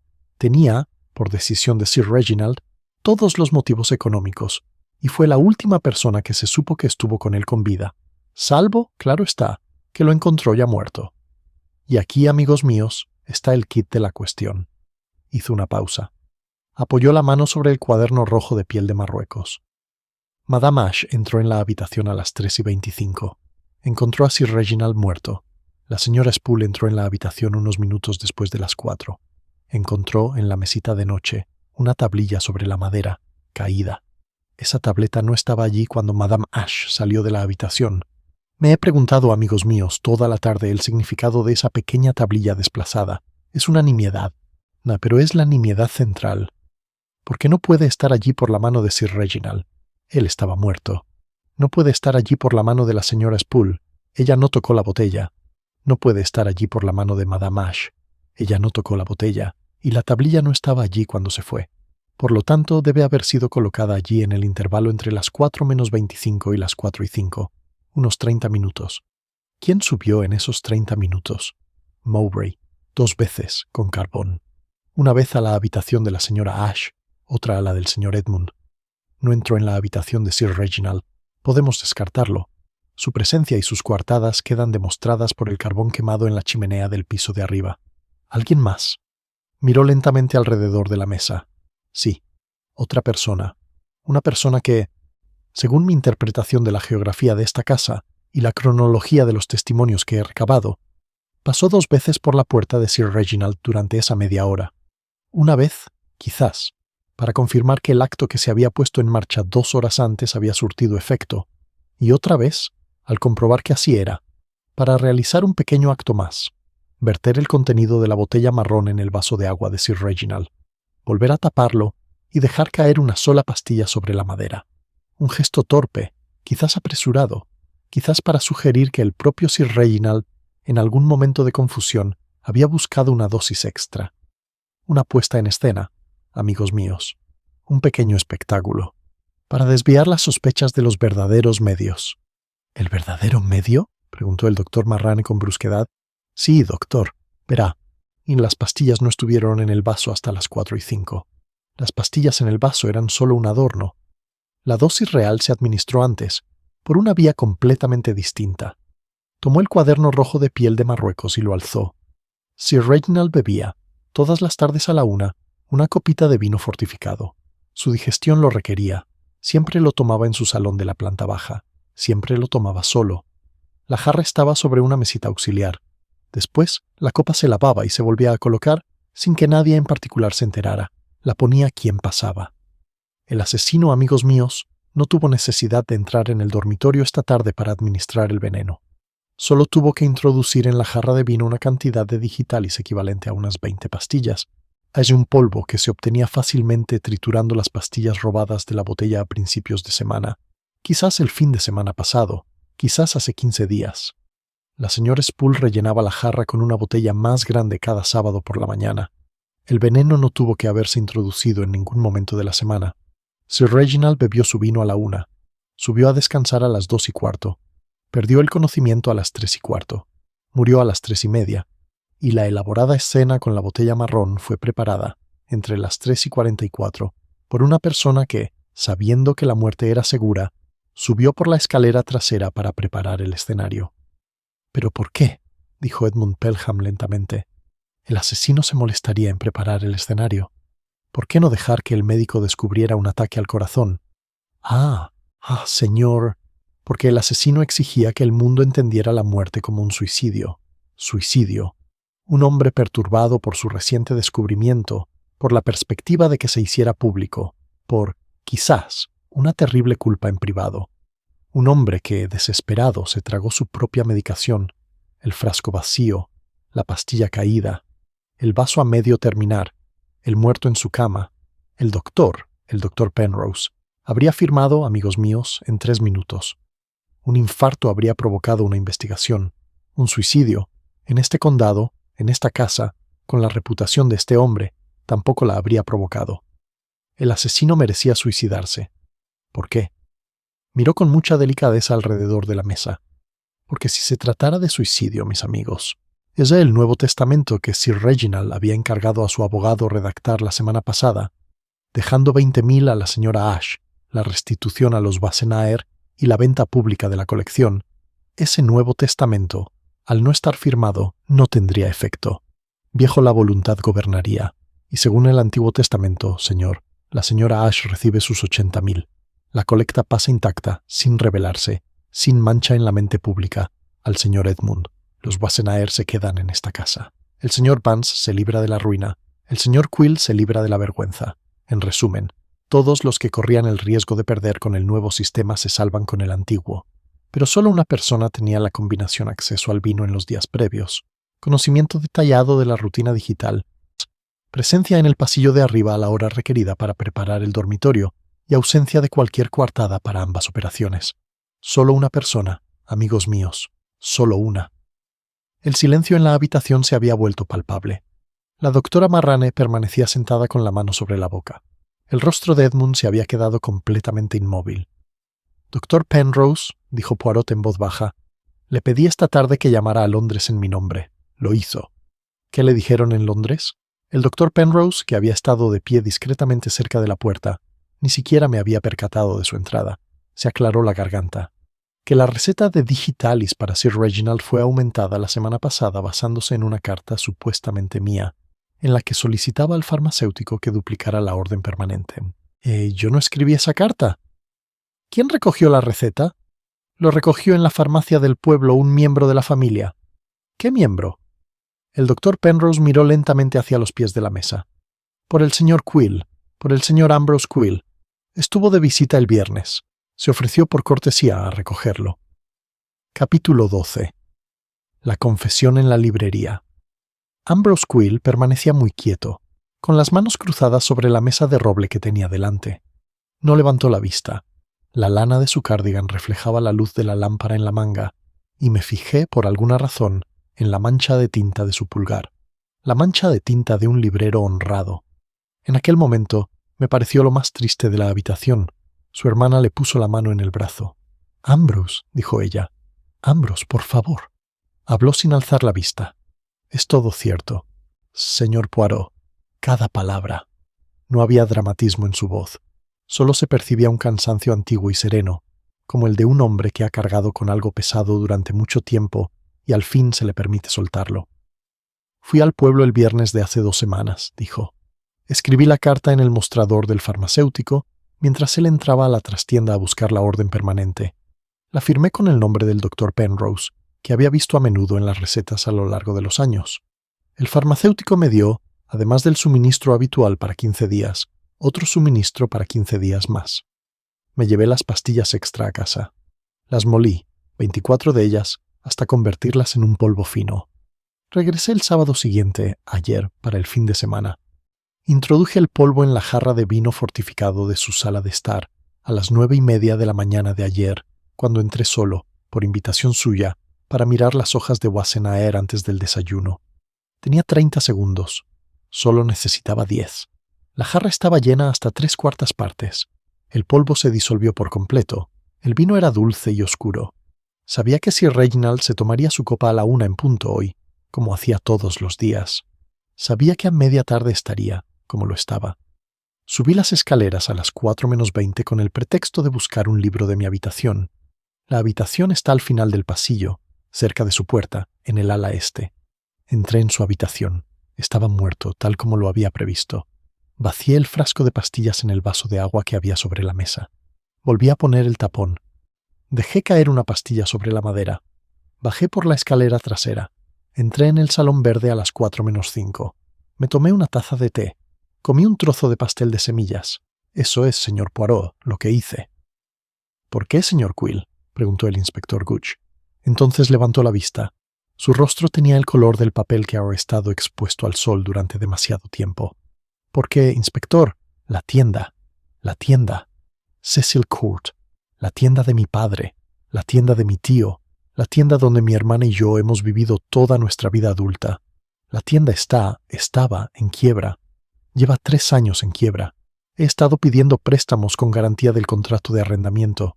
He estado vendiendo discretamente a través del catálogo. Hace 3 semanas recibí un aviso del banco. El contrato de arrendamiento se exigirá en febrero próximo. Matilda no lo sabía. No lo sabe ahora. Matilda, lo siento. No lo sabía. Había esperado, que cuando Sir Reginald vendiera su colección, la comisión para nosotros, como agentes de larga trayectoria, habría sido de 5.000 libras, quizás 6. Nos habría salvado. Pero había decidido vender a través de Sotheby's. Me lo dijo el jueves por teléfono. Yo discutí, supliqué. Fue amable, pero firme. Dijo que el asunto no era personal. Dijo que nuestra larga amistad no influiría en la decisión. Dijo que tenía que el mundo lo viera y no sacar provecho. Dijo que lo sentía. Lo sentía, inspector. Y yo me alejé del teléfono, fui a mi taller al fondo de la tienda y me senté durante 1 hora sin moverme. Y entonces pensé en la receta. Miró a su hermana. Matilda, lo hice por la tienda, por nosotros, para que tú y yo no... Matilda, te lo ruego, mírame. Pero Matilda Quill había apartado la mirada, y las lágrimas corrían por sus mejillas en silencio. El inspector Gooch se levantó pesadamente de su asiento. El sargento Pratt dio un paso al frente. Señor Quill, dijo el inspector, debo pedirle que me acompañe. Lo arresto por el asesinato premeditado de Sir Reginald Pelham. Es mi deber advertirle que todo lo que diga podrá ser registrado y utilizado como prueba. Ambrose Quill asintió. No diré nada más, inspector. Ya lo he dicho. Se levantó. Miró a Poirot una vez. Lo sabías, ¿verdad, señor Poirot? Desde el momento en que te dije ayer en la tienda que la voz de Sir Reginald había sonado... ¿Casado por teléfono? Matilda te lo contó. La dejé que te lo dijera, porque era verdad. Pero también sabía que debía aparentar compartir su preocupación. Fue un pequeño error. Yo era la única persona en la casa que sabía qué lo había atormentado. Fue, señor, el primer hilo, pero fue la tablilla sobre la madera lo que lo quebró. Verá, un hombre que ha envenenado cuidadosamente una jarra no necesita... También vacía la botella marrón. La jarra era suficiente. La botella marrón era un adorno, y ese adorno, señor, fue su error de gusto. El asesino que envenena por una vía no necesita volver a asesinar por otra. Se delata en el segundo intento. Usted había preparado el vino. Debería haber dejado la botella en paz. Pero deseaba demasiado el suicidio. Deseaba que fuera inconfundible. Y al desearlo así, lo hizo imposible. Pues Madame Ash conocía la mesa a las 3:30. La señora Spool conocía la botella desde que la llenaba, y Mowbray conocía sus carbones al minuto. La estructura de su coartada era sólida. Fue la decoración la que se derrumbó. Ambrose Quill inclinó la cabeza. Sí, dijo. Sí, la decoración. El inspector lo tomó del codo con delicadeza y lo condujo fuera de la habitación. Matilda no se levantó. Permaneció sentada en su silla con las manos en el regazo y las velas consumiéndose. Tras un largo instante, Caroline Ash, que había perdido 60.000 libras, que había llorado en su habitación, a quien habían creído asesina durante 3 horas, se levantó, se acercó a ella, la abrazó y la sostuvo en silencio. La doctora Marrane se puso de pie. «Haré que me traigan brandy», dijo, y salió. Theobald Vance, que no se había movido durante el recital, exhaló como un hombre que emerge de una larga inmersión. Miró a Poirot. «Le debo mi libertad, señor». «Usted no me debe nada, señor. Les debe a los Boissonnaire 6 hojas de pergamino, que verá que le serán devueltas, y se debe a sí mismo un trato más honesto en los años que le quedan a su empresa. No indagaré más en sus asuntos, pero el doctor sí puede hacerlo». «Lo haré», dijo el doctor Marrane desde la puerta sin volverse. Edmund Pelham se levantó, rodeó la mesa. Se detuvo frente a Caroline Ash. «Caroline», dijo, «firmaré cualquier documento que mi tío quisiera firmar. 20.000, o 60, o 80, recibirás lo que él te prometió. Las hojas volverán. La venta seguirá adelante. ¿Te quedarás en la casa?» «Edmund», dijo ella en voz baja, «no lo sé. Todavía no, pero gracias. Quizás sea la única reconciliación sincera que he presenciado en una habitación así, y a esas horas, y se logró sin recurrir al perdón. Simplemente en ese instante dejaron de ser enemigos. Si se convertirían en amigos, era algo que se decidiría más adelante». Poirot estaba en la ventana. Me acerqué para ponerme a su lado. Afuera, la niebla de noviembre había llegado desde el lago y, blanca como vendas, presionaba contra los cristales. «Un final triste, mon ami», dije. «Todos los finales, Hastings, tienen su lado triste. Este es más triste que la mayoría, porque el asesino es un buen hombre que se convirtió en malo por una cuestión de 5.000 libras. Sir Reginald estaba dispuesto a perder 150.000 por un escrúpulo. Ambrose Quill estaba dispuesto a matar por 5.000 para salvar una tienda. La magnitud del precio, amigo mío, no es lo que hace honesto a un hombre, es la respuesta que da en la madrugada cuando se le presenta la oportunidad. Sir Reginald dio la respuesta correcta y fue asesinado por ello. Su asesino dio la respuesta equivocada y será ahorcado por ello. El mundo sigue su curso. Los libros permanecen. Las hojas de Boissonnaire vuelven a casa. ¿Y Matilda? Matilda será la que más sufra. Amaba a su hermano. No lo conocía. No hay dolor comparable, Hastings, al de quienes descubren, demasiado tarde, que no han conocido a la persona que más han amado. Haremos todo lo posible por ayudarla. Hablaré con mi amigo del Museo Británico. Quizás la tienda pueda salvarse en otras condiciones. Ya veremos. Sacó el reloj del bolsillo, lo examinó y se lo volvió a poner. Hastings, ya son más de las 10. El inspector tardará unas horas más. No esperemos a cenar. Creo que pediremos bocadillos. Y Hastings. ¿Sí? Estás contento, ¿verdad?, de haber traído tu revólver. Nunca tuve ocasión de usarlo. Ese, mon ami, es el uso más elevado de cualquier arma. El revólver que nunca se dispara no ha fallado en su cometido. Al contrario, ha tenido un éxito perfecto. Como una pista, Hastings, la pista que nunca utiliza el asesino no es una pista desperdiciada. Es una pista que ha cumplido su cometido al permanecer sin usar, al ser disponible al detective. Así estaba la placa en la madera. Así estaba, en su pequeña medida, tu revólver en tu maleta. Todos hemos cumplido con nuestro deber hoy. Comamos nuestros sándwiches y vayamos a dormir. Tocamos el timbre. Llegó Mowbray. Trajeron los bocadillos. Encendieron el fuego. Afuera, el lago era invisible entre la niebla, pero en algún lugar más allá, en el pueblo de Little Pelham, un perro ladraba al vacío. Por la mañana regresaríamos a Londres. La tienda de Cecil Court permanecería cerrada durante una temporada. El timbre de bronce sobre la puerta estaría en silencio. Las hojas procedentes de Amberes, para Navidad, estarían en un tren rumbo a Bruselas.